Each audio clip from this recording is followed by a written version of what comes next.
comienzos de 1976, la posibilidad de la caída de Isabel Perón estaba en todas las bocas.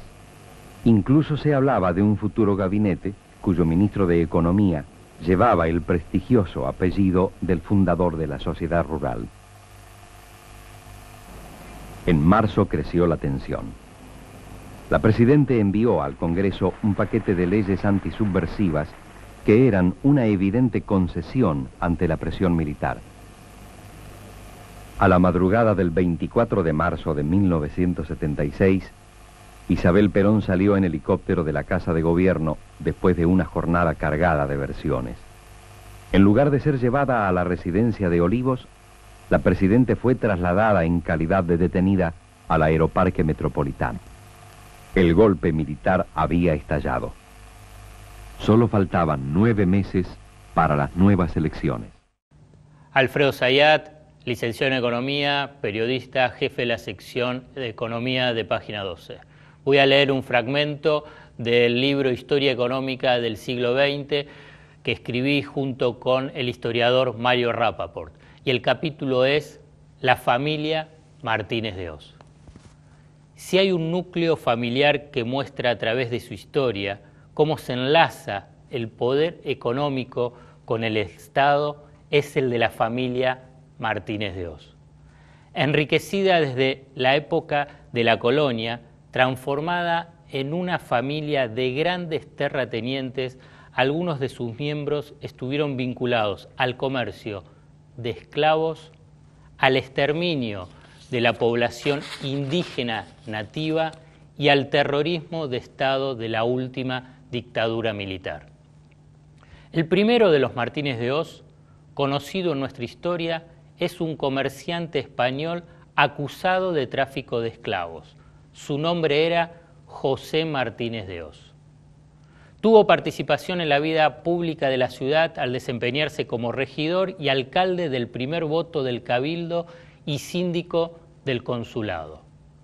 Como no tuvo descendencia, adoptó a uno de sus sobrinos, Narciso de Alonso Martínez, hijo de su hermana doña María Antonia Martínez de Oz, quien se hizo cargo de los negocios de José luego de su fallecimiento. Este sobrino adoptará el apellido de su tío en agradecimiento a la ayuda recibida.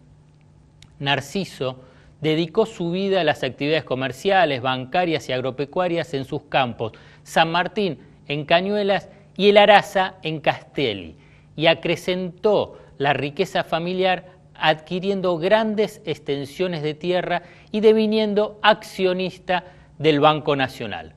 Uno de sus 11 hijos, José Toribio Martínez de Oz, se convirtió en fundador y primer presidente de la Sociedad Rural Argentina en 1866.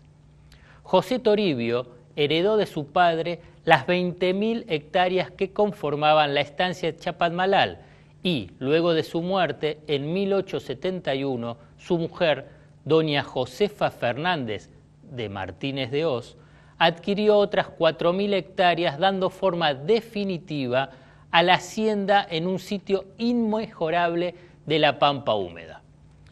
La familia Martínez de Oz resultó, además, una de las beneficiarias de la conquista del desierto, organizada por el general Julio Argentino Roca en 1879, ya que recibió, luego de la campaña, 2,5 millones de hectáreas en la Patagonia.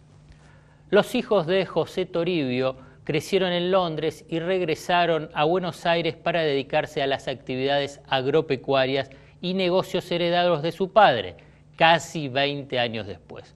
Uno de ellos, Miguel Alfredo Martínez de Oz, fue también presidente del Jockey Club en 3 oportunidades y director del Banco de la Nación Argentina.